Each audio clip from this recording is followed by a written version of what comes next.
आज हम लोग अध्ययन करेंगे इतिहास कक्षा 11वीं। कक्षा 11वीं इतिहास की फर्स्ट चैप्टर समय की शुरुआत से। किसकी अध्ययन करेंगे आज हम लोग? समय की शुरुआत से। समय की शुरुआत से मतलब पृथ्वी पर मानव जीवन के प्रारंभ से, जो लाखों वर्ष पूर्व प्रारंभ होता है। हम मानव जीवन के उद्भव विकास को 360 लाख वर्ष पूर्व से आज तक देख सकते हैं।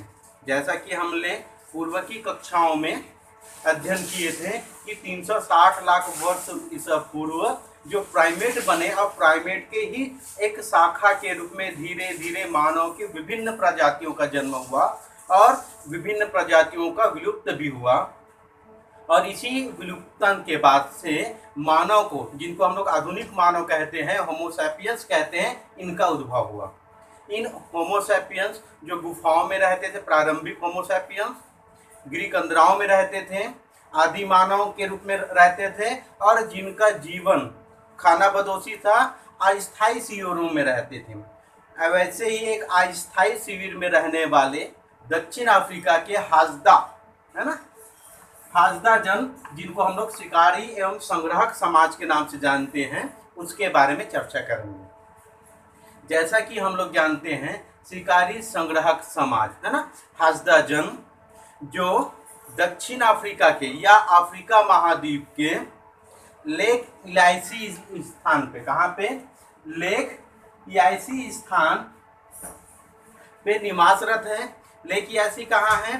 तो ये एक खारे पानी की झील है। दक्षिण अफ्रीका में क्या है? खारे पानी की झील के आसपास ये लोग अपना निवास स्थान बनाते हैं और इसी निवास स्थान पे ये लोग अपना अस्थायी शिविरों में रहते हैं। और ये जो लेक इलायसी का जो क्षेत्र है, कहाँ का? अफ्रीका का। अफ्रीका का लेक इलायसी जो क्षेत्र है, यहाँ पे सवाना घास के मैदान हैं, कांटेदार झाड़ियाँ हैं और इसके साथ साथ एकासिया के, क्या है? एकासिया के पेड़ों की बहुतायत मात्रा में उपलब्धता है। तो इन्हीं जंगलों से मिलने वाले उत्पादों से ये लोग अपना जीवन निर्वाह करते हैं। इसके साथ साथ ये लोग इस क्षेत्र में अपना एकाधिकार या नियंत्रण की बात कभी नहीं करते हैं। तो चलिए देखते हैं हाजदा जन के भोजन को। हाजदा जन के लोगों का प्रमुख भोजन था जंगली खाद्य उत्पाद। जो चीजें जंगल से या जो वनस्पति जंगल से प्राप्त होती थी, इन्हीं वनस्पतियों को भोजन के रूप में ये लोग ग्रहण करते थे। इसके साथ साथ ये हाजदा जन शिकारी संग्राहक था, शिकार के माध्यम से अपना जीवन यापन करते थे।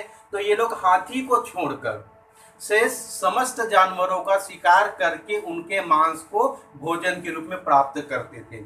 इस तरह से हाजदा जन लोगों का भोजन होता था, शिकार के माध्यम से भी और जंगलों से मिलने वाले वनस्पतियों को ये लोग भोजन के रूप में प्राप्त करते थे। इसकी यदि हम आवाज की चर्चा करें, हाजदा जन की आवाज की बात करें, तो हाजदा जन के लोग अस्थायी शिविरों में, जब तक किसी स्थान विषय में भोजन की उपलब्धता रहती है, तब तक ये लोग अस्थायी शिविर बनाकर वहां पर निवास करते हैं और भोजन सामग्री की कमी होने पर उस स्थान को छोड़कर अन्यत्र चले जाते हैं। इस तरह अस्थायी शिविरों में खानाबदोशी जीवन के रूप में ये लोग अपना आवास का निर्माण करते हैं। जो हाजदा जन लोग हैं, ये लोग अपने आवास कहाँ बनाते थे? तो पेड़ों के सटीक या चट्टानों के सटीक, पेड़ों या चट्टानों से सटाकर उनके आसपास जहाँ पे भोजन और जल की पर्याप्त मात्रा में उपलब्धता हो, ऐसे स्थानों पर हाजदा जन के लोग अपना निवास स्थान अस्थायी रूप से बसाते हैं। और इन स्थानों पर जो भौतिक संसाधन हैं, जो वहाँ की मैदानी भाग है, इन पे अपने एकाधिकार की बात कभी ये लोग नहीं करते हैं। ये जो सारी जानकारी है किसके बारे में? हाजदा जन के भोजन के बारे में या इनके आवासों के बारे में।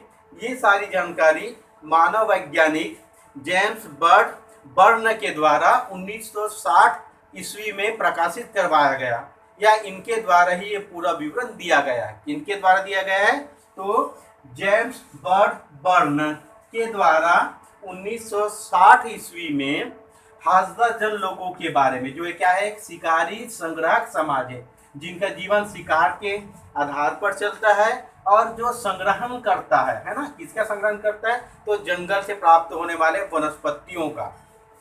ऐसे शिकारी संग्रहण के बारे में जो पूरा विवरण जो मिला है हमको, वो किसके द्वारा दिया गया है, तो जेम्स बर्न के द्वारा 1960 में दिया गया है, जो एक मानव वैज्ञानिक है। क्या है, मानव वैज्ञानिक, जिसको अंग्रेजी में एंथ्रोपोलॉजी कहते हैं। मानव वैज्ञानिक को क्या कहते हैं अंग्रेजी में, एंथ्रोपोलॉजी।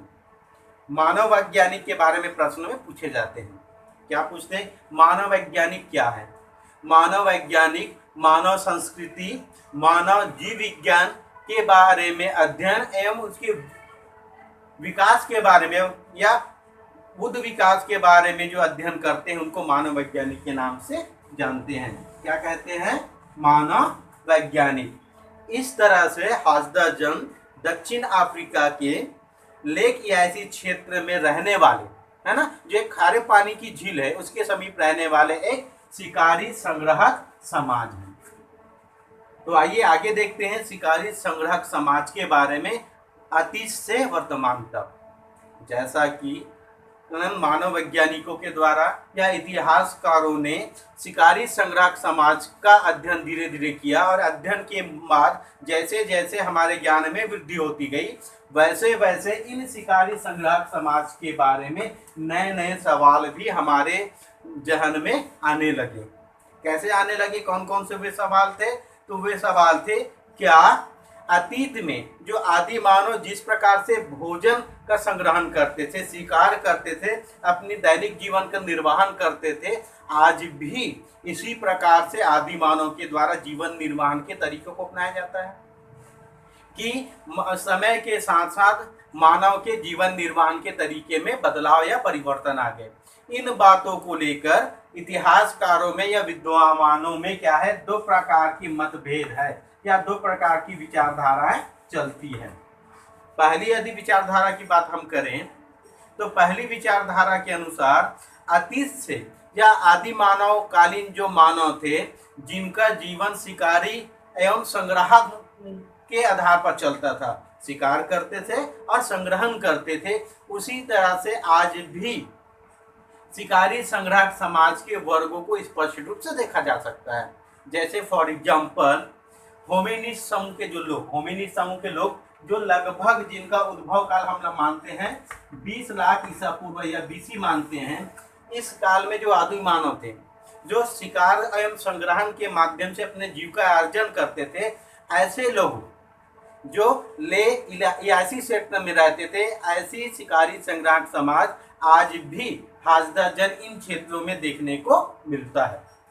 इससे इस बात को प्रामाणिकता के साथ प्रस्तुत किया जा सकता है कि अतीत से वर्तमान समय में भी ऐसे बहुत सारे समाज हैं जिनका जीवन शिकार और संग्रहण के आधार पर चलता है। यदि शिकारी संग्रहण की दूसरी धारा को देखें या विचारधारा को देखें तो उसके अनुसार समय के बदलने के साथ साथ धीरे धीरे इस आदि मानव के जीवन निर्वाह करने के तरीके में भी परिवर्तन को स्पष्ट रूप से हम देख सकते हैं।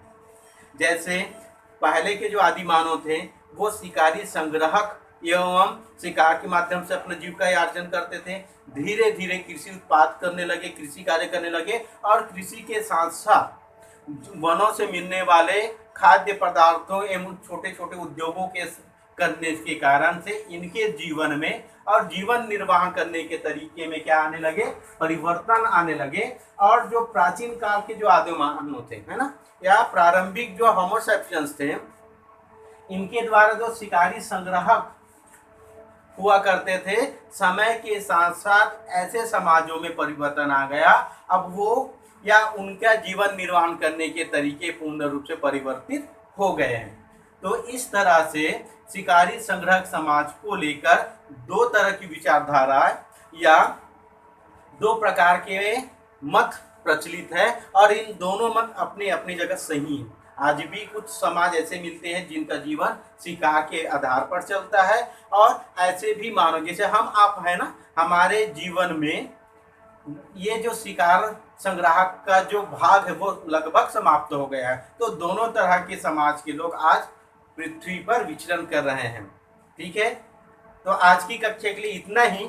कल हम लोग इसी इकाई का अंतिम चैप्टर, अंतिम भाग लेके आएंगे पाषाण युग के बारे में।